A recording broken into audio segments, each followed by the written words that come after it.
سب سے پہلے ایک بھائی کا سوال ہے کہ ہم چند دوستوں نے بڑی محنت کے ساتھ فرقہ واریت سے بالاتر ہو کر ایک مسجد خالصتاً اللہ تعالیٰ کی رضا کی خاطر بنائی۔ ماشاء اللہ۔ ارادہ یہ ہے کہ مسجد کا نام بیت اللہ یعنی اللہ کا گھر رکھا جائے، تو کیا یہ نام درست ہے؟ دیکھیں جی، بہت کرٹیکل سوال ہے۔ سب سے پہلے تو میں ان کو مبارکباد پیش کروں گا جی۔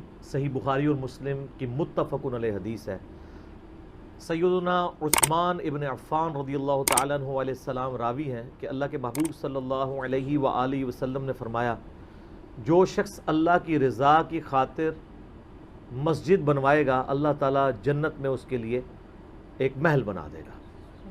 تو یہ بہت بڑی خوش نصیبی ہے کہ اگر کوئی شخص اللہ کی رضا کی خاطر مسجد بنوائے، لیکن کاش وہ مسجد مسلمانوں کی مسجد ہو، فرقوں کی نہ ہو، یہ اس سے اعلیٰ ترین چیز ہے۔ اور اس سے لگ رہا ہے کہ وہ اس کا نام ایسا رکھنا چاہتے ہیں جس میں کوئی کنٹروورشل چیز نہ آئے۔ ہمارے یہاں پہ بھی پاکستان میں کچھ مساجد ایسی ہیں جو بڑے لوگوں نے بڑی نیک نیتی کے ساتھ بنائی اور ان کو فرقہ واریت سے بالاتر ہو کر رکھا۔ اس کی نمائندہ مثال آپ کو راولپنڈی میں گلزار قائد کے اندر ایک مسجد ہے، اس کا انتظام تنظیم اسلامی ڈاکٹر اسرار صاحب رحمہ اللہ تعالیٰ کی جماعت کے انڈر ہے، لیکن وہاں پہ جا کے آپ کو یہ اندازہ نہیں ہوتا ہے کہ کس فرقے کی مسجد ہے۔ وہاں پہ آپ کو ہر طرح کے لوگ نظر آئیں گے، اور اگر جہری نمازیں ہوں گی تو آمین اونچی ہو رہی ہوگی، لیکن امام حنفی ہے، اور وہ ایسا نہیں ہوگا کہ اسلام پھیر کے گئے کنے اونچی آمین کہی ہے، ایسا بھی نہیں ہوگا۔ لگے گا مقتدی، کیونکہ ظاہر ہے مقتدی اگر 40-50 بھی اونچی آمین کہہ دیں تو لگے گا کہ وہ 400 کی مسجد ساری آمین کہہ رہی ہے۔ اچھا، ہاتھ اوپر بھی باندھے ہیں، نیچے بھی باندھے ہیں، ہر طرح کے لوگ ہیں۔ اس مسجد کے باہر یہ لکھا ہوا ہے کہ حرمین شریفین کی طرح اس مسجد میں تمام مکاتب فکر کے لوگوں کو نماز پڑھنے کی عام آزادی ہے۔ ٹھیک ہے، یہاں پہ کسی سنی کی مسجد میں کوئی شیعہ گھس جائے اور سامنے ٹکی رکھ لے تو لوگ ایسے دیکھ رہے ہوتے ہیں کہ پتہ نہیں یہ کوئی دوسرے مذہب کی چیز ہی آ گیا ہے۔ اور کسی یعنی بریلوی دیوبندی کی مسجد میں کوئی رفع الیدین والا چلا جائے، اس کو بڑے عجیب نظر سے دیکھ رہے ہوتے ہیں۔ تو اس طرح کی جو مساجد ہے نا، تو بیت اللہ سے پہلے تو اس مسجد کے باہر آپ یہ چیز لکھ کے لگائیں کہ اس میں تمام مکاتب فکر کے لوگوں کے لیے نماز پڑھنے کی وہ اپنے اپنے جو بھی وہ جس طریقے کو صحیح سمجھتے ہیں عام آزادی ہے۔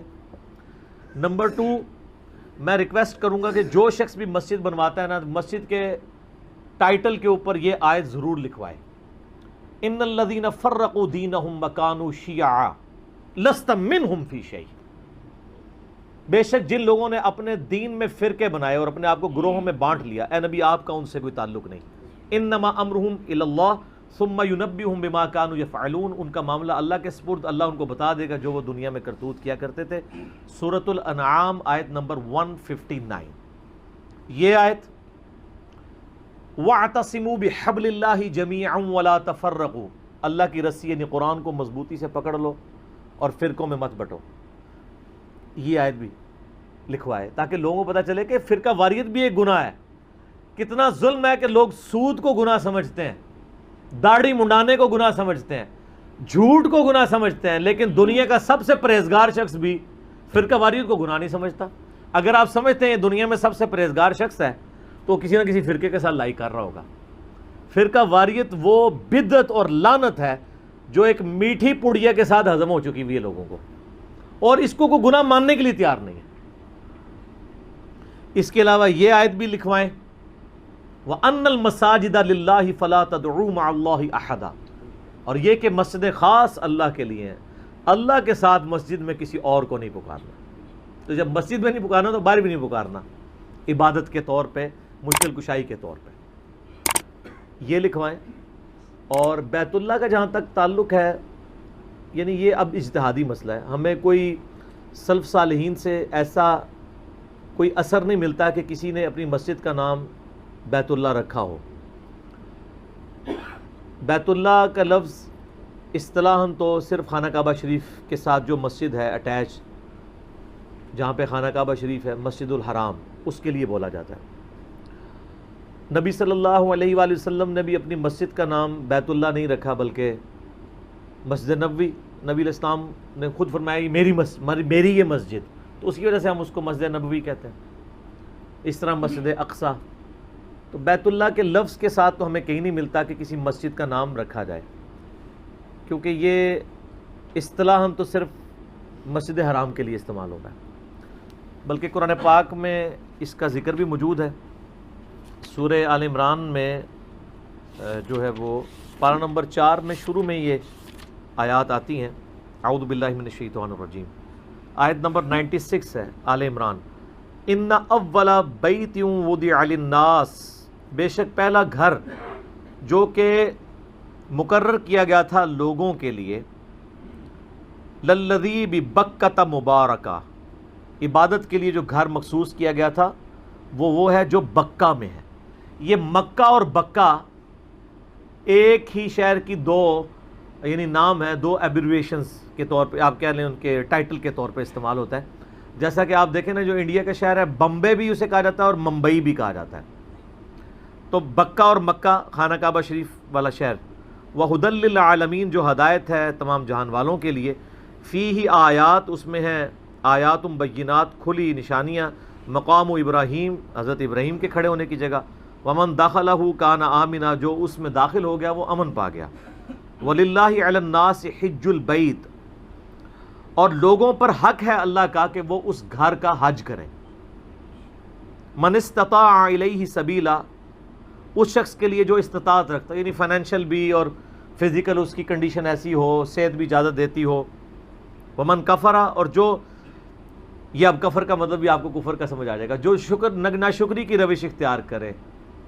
فإن اللہ غنی عن العالمین، تو اللہ تعالیٰ تو بے پرواہ ہے. اگر کسی نے حج نہیں کرنا جائے دفع ہو جائے، اللہ کو تو پرواہ نہیں. یہاں پہ بیت کا لفظ خانہ کعبہ کے لیے ہے.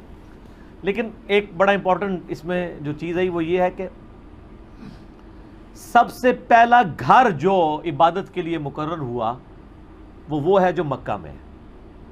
اس سے یہ بات پتہ چلی کہ عبادت کے لیے جو جگہ مقرر ہوتی ہے اس کو اللہ تعالیٰ اپنا گھر کہتا ہے. اسی تو پہلا کہہ رہا ہے نا، اس کا مطلب جس کا پہلا ہو اس کا دوسرا بھی ہوتا ہے. ورنہ ہوتا کہ دا اونلی بیت، یہاں ہے اولا، پہلا گھر. تو اس کا مطلب ہے اس کے علاوہ بھی جو مسجدیں بنیں گی وہ بھی اللہ کے گھر ہی ہیں، لیکن ان کو ہم لغت کے معنوں میں گھر کہیں گے. اصطلاحاً جب بیت اللہ کا لفظ بولا جائے گا وہ صرف خانہ کعبہ شریف اور مسجد حرام کے لیے. جیسا کہ اصطلاحاً اگر کوئی نبی کا لفظ بولے تو وہ کس کے لیے ہے؟ خبر دینے والے کے لیے. کون؟ جو اللہ کی خبر دیتا ہے اس کے بہاف پہ اللہ کے بندوں تک. لیکن لغت کے معنوں میں اگر آپ دیکھیں تو پیغمبر کی ٹرم فارسی زبان میں بھی پیغام پہنچانے کے لیے، ڈاکیے کے لیے بھی لفظ استعمال ہوتا ہے. رسول، ڈاکیہ، عربی زبان میں ڈاکیے کو رسول کہتے ہیں. لیکن اصطلاح کے معنوں میں رسول کون ہوتا ہے؟ جو اللہ کا پیغمبر ہوتا ہے. تو لغت کے معنوں میں اگر کوئی بیت اللہ رکھ لیتا ہے یعنی اللہ کا گھر، مسجد کا نام، تو صحیح ہے. لیکن بہتر یہ ہے کہ اس کے ساتھ کوئی اور چیز بھی اٹیچ کر لیں. جیسے ہمارے سب کانٹیننٹ میں آپ کو کچھ اٹیچ کرنا پڑتا ہے. یہاں اکیلا نام محمد اب تو لوگ پھر بھی رکھتے ہیں، پہلے تو گستاخی لوگ سمجھتے تھے. اب میرا نام بھی اصل میں تو ہے محمد ہے. یہ علی تو ساتھ اس لیے لگایا جاتا ہے کہ تھوڑی کوریج ہو جائے. خالی محمد ہوگا تو کہ یار پتہ نہیں کیا گستاخی نہ ہو جائے، کیونکہ یہاں تو یہ ٹرینڈ ہے نا. تو ساتھ کوئی اور نام رکھ لیں. اگر کوئی بیت اللہ بھی رکھ لیتا ہے تو اس میں کوئی حرج نہیں ہو، کیونکہ اس میں ہے کہ پہلا گھر. اس کا مطلب دوسرا بھی ہے، تیسرا بھی ہے. اور اس کو سپورٹیو حدیث ہے بخاری اور مسلم دونوں میں. نبی علیہ السلام سے پوچھا گیا کہ سب سے پہلا گھر، جو پہلی مسجد جو دنیا میں بنائی گئی وہ کون سی ہے؟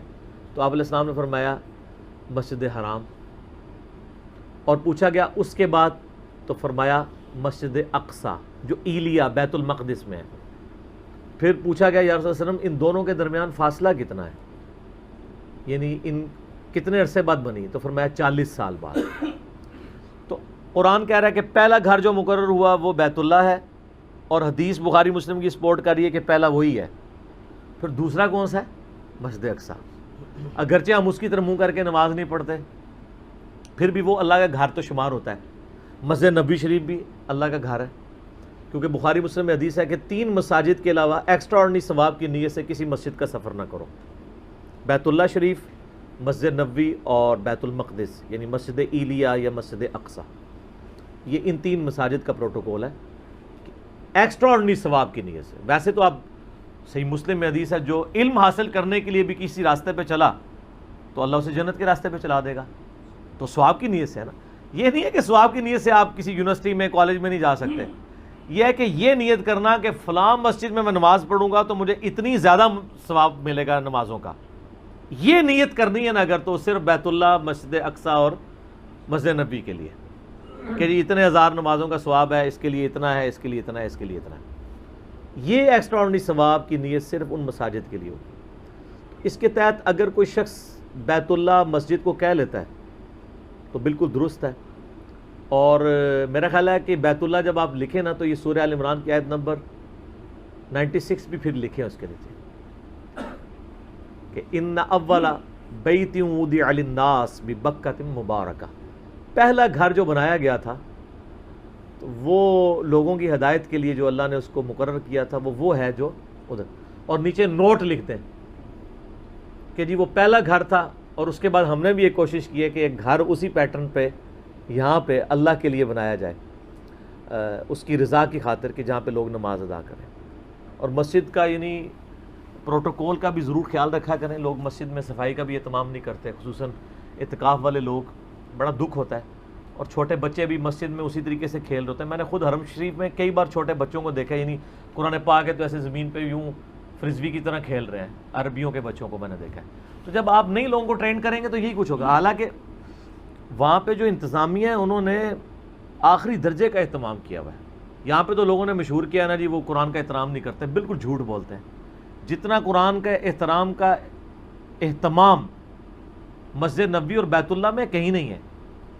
چپے چپے کے اوپر انہوں نے پیتل کی جو ہے نا وہ الماریاں رکھی ہوئی ہیں, ٹھیک ہے, لاکھوں مالیت کی ایک ایک وہ الماری اتنی خوبصورت بنی ہوئی ہے. پیتل کو آپ اتنا مہنگا دھات ہے, وہ روزانہ صاف ہوتی ہیں.